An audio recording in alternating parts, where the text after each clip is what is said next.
we're really there to encourage and support the students. So rather than actually teach them the material like their classroom teacher does, we're there to kind of expand on it and give them tips and tricks on how to make their writing better. So seeing a student grow throughout the semester, it really solidifies my love for teaching, and it reminds me why I'm going into teaching and why I'm doing what I'm doing.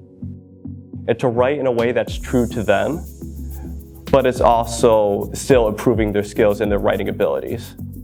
It's our job to encourage them and help them and coach them, but not necessarily give them the answers. Well, it's just simply giving me the opportunity to go to these classrooms ahead of time before you do your pre-student and student teaching, and just allowing you to interact with the students. Having this opportunity to be in the classroom and work with kids again in an academic setting just renewed everything I knew I loved about teaching. So that was really cool.